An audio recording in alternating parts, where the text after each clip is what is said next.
हम अपने आसपास बहुत सारे परिवर्तन होते देखते हैं, जैसे पत्तों का सूख कर गिरना, बीज से पौधे बनना, दूध से दही बनना, पानी से बर्फ और भाप का बनना, पेड़ पौधों की पत्तियों पर सुबह सुबह ओस की बूंदों का मिलना और दिन आते आते उनका गायब हो जाना।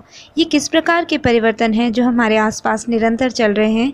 आज के इस अंक में हम यही जानने का प्रयत्न करेंगे। हाय एवरीवन, स्वागत है आप सभी का मेरे चैनल पर। चैनल का नाम है टुगेदर वी विल। प्लीज़ अगर आपको वीडियो समझ में आ रही है और पार्ट इंटरेस्टिंग लग रहे हैं तो इस वीडियो को लाइक, शेयर एंड सब्सक्राइब करें। व्यापक रूप से अपने आसपास होने वाले सभी परिवर्तनों को हम दो भागों में बांट सकते हैं: भौतिक परिवर्तन एवं रासायनिक परिवर्तन। वे परिवर्तन जिनमें परिवर्तनकारी बल लगने पर वस्तु का अवस्था परिवर्तन हो जाता है, परंतु वस्तु की आणविक संरचना में कोई ज़्यादा प्रभाव नहीं पड़ता। इन परिवर्तनों को हम कहते हैं भौतिक परिवर्तन। जबकि ऐसे परिवर्तन जिनमें परिवर्तन के पश्चात हमें एक संपूर्ण नया पदार्थ प्राप्त होता है और उस नए पदार्थ से वापस हम परिवर्तनकारी बल हटाने पर भी पूर्व अवस्था में वस्तु को प्राप्त नहीं कर सकते, ऐसे परिवर्तन रासायनिक परिवर्तन कहलाते हैं। इनको हम डिटेल में जानेंगे। आइए देखते हैं कि भौतिक परिवर्तन क्या होते हैं। जैसे बर्फ़ का पिघलना, लकड़ी का टूटना, कांच का टूटना, मोम का पिघलना और चीनी का शरबत। ठीक है, ये कुछ एग्जाम्पल हैं भौतिक परिवर्तनों के।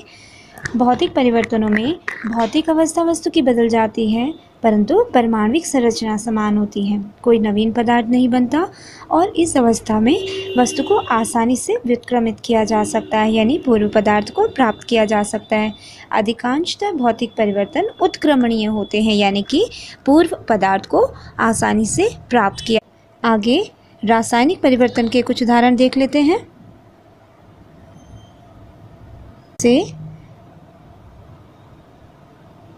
चीनी से कैरेमल का बनना, जंग लगना, लकड़ी का जलना, नन्हे बीज से पौधे का बनना और मोमबत्ती का जलना और फलों का पकना।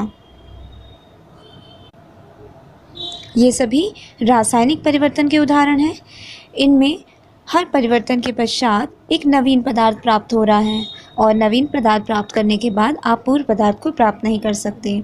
जैसे मोमबत्ती के जलने के बाद आप वापस मोमबत्ती को प्राप्त नहीं कर सकते। इसके अलावा चीनी से जब कैरेमल बनता है तो वापस आप इससे चीनी प्राप्त नहीं कर सकते। जब लकड़ी राख में बदल जाती है तो उस राख से आप वापस लकड़ी नहीं प्राप्त कर सकते। क्यों? क्योंकि पदार्थ की आणविक संरचना में पूरी तरह से बदलाव आ जाता है। भौतिक एवं रासायनिक परिवर्तनों को हम कुछ उदाहरणों से विस्तार से समझने का प्रयास करेंगे। देख रहे हैं मोमबत्ती, ये मोम से बनी है जो इसकी ठोस अवस्था है।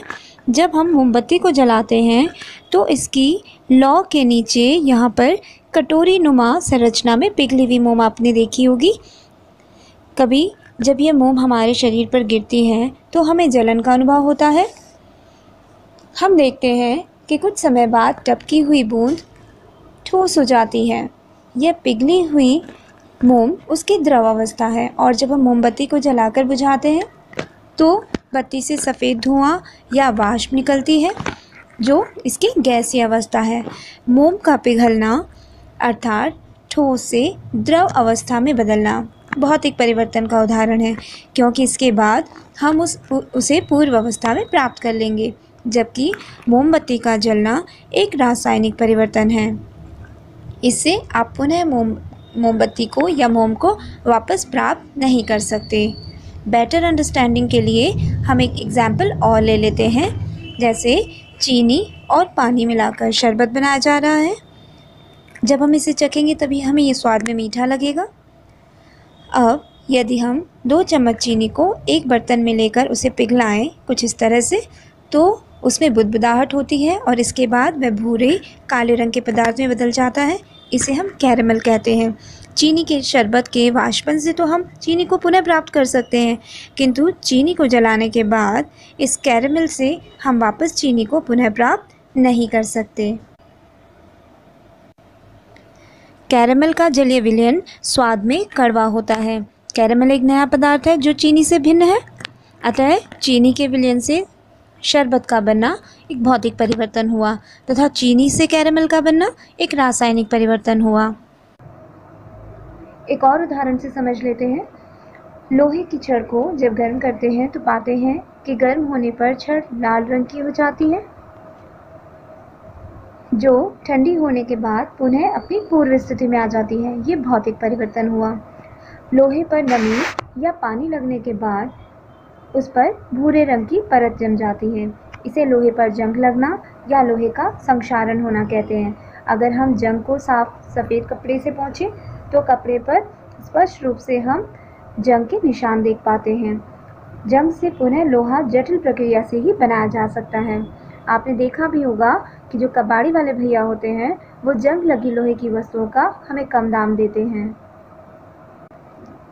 आइए अब तक हमने जो भी सीखा है उसे एक बार समराइज कर लेते हैं। भौतिक परिवर्तन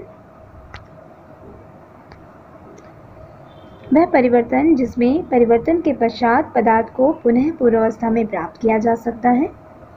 इन परिवर्तनों में परिवर्तन के पश्चात कोई नया पदार्थ नहीं बनता। ये परिवर्तन अस्थायी यानी कुछ समय के लिए होते हैं और परिवर्तन के पश्चात पदार्थ के भौतिक गुणों जैसे अवस्था, रंग आदि में परिवर्तन होता है, परंतु रासायनिक गुण नहीं बदलते। और भौतिक परिवर्तन सामान्यतः उत्क्रमणीय होते हैं। इसका मतलब ये है कि परिवर्तनकारी बल हटाने पर उन्हें पूर्व अवस्था में लाया जा सकता है। आगे समझते हैं रासायनिक परिवर्तनों के बारे में। वो परिवर्तन जिसमें परिवर्तन के पश्चात पदार्थ पूर्व अवस्था में प्राप्त नहीं किया जा सकता। परिवर्तन के पश्चात कोई नया पदार्थ बनता है। ये परिवर्तन स्थायी होते हैं। परिवर्तन के पश्चात पदार्थ के भौतिक तथा रासायनिक गुण बदल जाते हैं। रासायनिक परिवर्तन सामान्यतः अनुत्क्रमणीय होते हैं, यानी इनसे पुनः पूर्व पदार्थ को प्राप्त नहीं किया जा सकता। मैं आशा कर रही हूँ आपको आज का पाठ समझ में आया होगा। अगर आपको आज का पाठ समझ में आया है तो प्लीज़ इसे ज़्यादा से ज़्यादा शेयर करें और चैनल को सब्सक्राइब करें। आज के लिए इतना ही। Thank you.